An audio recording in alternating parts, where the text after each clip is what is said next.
రాష్ట్రంలో కొత్తగా 7 ఎయిర్పోర్ట్లు రానున్నాయి.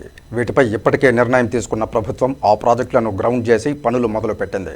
రాష్ట్రంలో ప్రస్తుతం జరుగుతున్న ఎయిర్పోర్ట్ల విస్తరణ, నిర్మాణంతో పాటు కొత్త ఎయిర్పోర్ట్ల నిర్మాణంపై ముఖ్యమంత్రి చంద్రబాబు ఉండవల్లిలోని తన నివాసంలో సమీక్షించారు. ప్రస్తుతం రాష్ట్రంలో మొత్తం 7 ఎయిర్పోర్ట్లు ఉన్నాయి.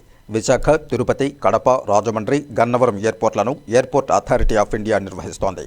కర్నూలు ఎయిర్పోర్టును రాష్ట్ర ప్రభుత్వం నిర్వహిస్తూ ఉండగా పుట్టపర్తి ప్రైవేటు ఎయిర్ స్ట్రిప్గా ఉంది. వీటికి తోడు భోగాపురం ఇంటర్నేషనల్ ఎయిర్పోర్టు సిద్ధమవుతోంది. పెరుగుతున్న అవసరాల నేపథ్యంలో కొత్తగా మరో 7 ఎయిర్పోర్ట్లను తెచ్చేందుకు రాష్ట్ర ప్రభుత్వం నిర్ణయించింది. గత తెలుగుదేశం ప్రభుత్వ హయాంలోనే కొన్ని ప్రాజెక్టులకు అడుగులు వేయగా తరువాత వచ్చిన వైసీపీ ప్రభుత్వం వాటిని పక్కన పెట్టింది. ఈ పరిస్థితుల్లో మళ్లీ వాటిని పట్టాలెక్కించేందుకు, భవిష్యత్ అవసరాలు తీర్చేందుకు కూటమి ప్రభుత్వం సంకల్పించింది. ఇందులో భాగంగా రాష్ట్రంలో ప్రస్తుతం జరుగుతున్న ఎయిర్పోర్ట్ల విస్తరణ, నిర్మాణంతో పాటు కొత్త ఎయిర్పోర్ట్ల నిర్మాణంపై ముఖ్యమంత్రి చంద్రబాబు ఉండవల్లిలోని తన నివాసంలో సమీక్షించారు. ఈ సమీక్షకు కేంద్ర పౌర విమానయాన శాఖ మంత్రి రామ్మోహన్ నాయుడుతో పాటు ఎయిర్పోర్ట్ అథారిటీ ఆఫ్ ఇండియా ఉన్నతాధికారులు కూడా హాజరయ్యారు.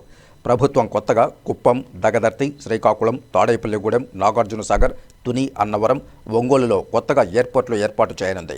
కుప్పం ఎయిర్పోర్టు కోసం ఫీజిబిలిటీ రిపోర్టు సిద్ధం చేశారు. 2 దశల్లో ఈ ఎయిర్పోర్టు నిర్మాణం జరగనుంది. మొదటి దశలో 683 ఎకరాలు, రెండవ దశలో 567 ఎకరాలు కలిపి మొత్తం 1250 ఎకరాలు ఇప్పటికే గుర్తించారు. అయితే దీనికి సమీపంలో IAF, HAL, బెంగళూరు ఇంటర్నేషనల్ ఎయిర్పోర్ట్లు ఉన్న కారణంగా ఎయిర్ స్పేస్ అంశాన్ని కూడా పరిగణనలోనికి తీసుకోవాల్సిన అవసరం ఉందని అధికారులు వివరించారు. ఈ కారణంగా దీనికి సంబంధిత వర్గాల నుంచి NOC తీసుకోవాల్సి ఉంది. శ్రీకాకుళం ఎయిర్పోర్టు విషయానికి వస్తే ఫీజిబిలిటీ సర్వే పూర్తయింది. 2 ఫేజుల్లో 1383 ఎకరాల్లో దీన్ని నిర్మించనున్నారు. ఇప్పటికే భూసేకరణ ప్రారంభమైంది.